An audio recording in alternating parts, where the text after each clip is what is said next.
Hello students, this is Raveena this side. I hope आप सभी अच्छे होंगे।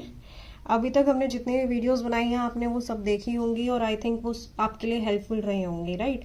सो अभी आप लोगों का जो कल एग्ज़ाम है वो है MCO 07 का, ठीक है। तो उसके मैं कुछ इंपॉर्टेंट टॉपिक्स आप लोगों को बता देती हूँ कि जिसके अलावा बाहर से कुछ नहीं आएगा। अभी मैंने पहले भी प्रोवाइड कराए थे आपको और आपने पेपर में जाके देखा भी होगा, उनके अलावा बाहर से कुछ नहीं आता है। 90% पेपर इन्हीं से ही होगा। तो जो पहला टॉपिक है अभी MCO 07 का है कल आपका इवनिंग शिफ्ट में। आप लोग अगर इसको कर लोगे आई होप मतलब ये तो श्योर हूं मैं कि 90% पेपर तो आएगा ही आएगा इसी में से, ठीक है। उससे पहले मैं चाहूंगी आप लोग मेरे चैनल को लाइक करें एंड सब्सक्राइब करें और अपने फ्रेंड्स के साथ वीडियोस को जरूर शेयर करें। और जिस भी टॉपिक पर आपको वीडियोस चाहिए आप मुझे कमेंट सेक्शन में जरूर डालें, मैं उस पर जरूर कोशिश करूंगी वीडियो बनाने की। आज मैं बता देती हूँ आप लोगों को कि MCO 07 में आपको जो पढ़ना है, first is health maximization objective and profit maximization objectives. कि what are the objective for health maximization and profit maximization. ये टॉपिक आपको अच्छे से करना है। इसके अंदर क्या है, डिफरेंसेस भी आ सकते हैं और क्वेश्चन ऐसे डायरेक्टली भी आ सकता है।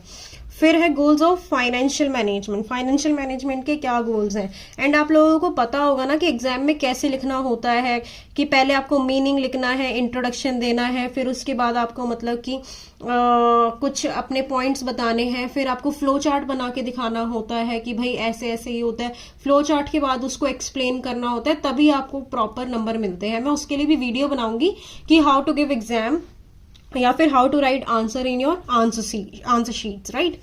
सो next is time value of money. ये इंपॉर्टेंट टॉपिक है, आया था ये 2000 दिस इज 22 में भी आया था ये, और 23 के जून में भी आया था। इंपॉर्टेंट है ये, इसको पढ़ लेना। कंपाउंडिंग आता है। फिर है regular annuity and due annuity. ये इंपॉर्टेंट टॉपिक है, टफ भी है इंपॉर्टेंट भी है। अगर किसको टफ लगे तो मतलब कि आपको भी पता है कि 5 क्वेश्चन अटेम्प्ट करने होते हैं, ओवरऑल 8 क्वेश्चन होते हैं। सो इसको पढ़ लेना। इन केस अगर मतलब कि उसमें ना आया हो इंपॉर्टेंट में, या फिर मतलब कि नेसेसरी क्वेश्चन में ना आया हो, ठीक है। फिर है methods of capital budgeting decisions, कि अब methods of capital budgeting decision के क्या क्या मेथड्स हैं वो करना है। फिर है फाइनेंशियल डिसीजन मेकिंग, इसके इंपॉर्टेंस एंड मीनिंग। फिर है कॉस्ट ऑफ कैपिटल। फिर कैश फ्लो स्टेटमेंट, इंपॉर्टेंट आता है ये, मतलब कि इसको लेके चलना कि 20 मार्क का क्वेश्चन आएगा ये, तो इसके लिए आप अच्छे से प्लीज इसको कर लेना। फिर है new present value method, important. NVP जिसको हम बोलते हैं, हेयर इज NPV, सॉरी। तो NPV changes by variation in discount, कि NPV के वेरिएशन में कैसे चेंजेस होते हैं डिस्काउंट के through, right. Next is working capital, paucity and excess. फिर इसके बारे में मतलब आपको वर्किंग कैपिटल के इन 2 पॉइंट्स के बारे में पढ़ना है। फिर मोटिव्स ऑफ होल्डिंग कैश, ये क्या मोटिव होता है कैश होल्ड करने का, ये भी आता है, लास्ट टाइम आया है जून में, इसको देख लेना। मतलब कि 20 नंबर का सिर्फ यही नहीं आएगा, मतलब कि ये तो बहुत छोटा टॉपिक हो गया। 20 नंबर के क्वेश्चन के अंदर 5 से 6 नंबर का ये पार्ट आ जाता है। फिर है cash forecasting and budgeting. Cash forecasting and budgeting ये दोनों मिलके एक क्वेश्चन बनता है। ये 2-3 टॉपिक्स हैं, इनको मिला के एक क्वेश्चन बनता है, तो उसको आप प्लीज इनको पढ़ लेना।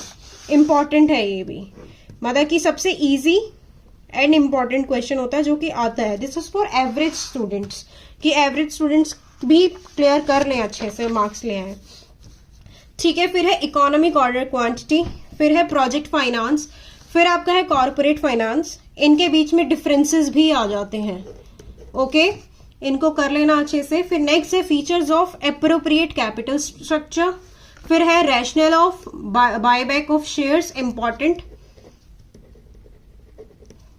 फिर है basic financial decisions, risk and return trade off. अब फाइनेंशियल डिसीजंस के basics, risk and return trade off, ये कर लेना। फिर है net income approach of capital structure, important, इसको कर लेना। फिर ABC analysis, very very important, इसको लिख लो आप, ये आएगा जरूर। ये अभी तक हर पेपर में आता आ रहा है, तो प्लीज आप इसको कर लेना, ये आएगा। फिर है फैक्टरिंग फाइनेंशियल लेवरेजेस। फिर है project financial arrangement, lease financing, why firm pay dividend stable dividend policy.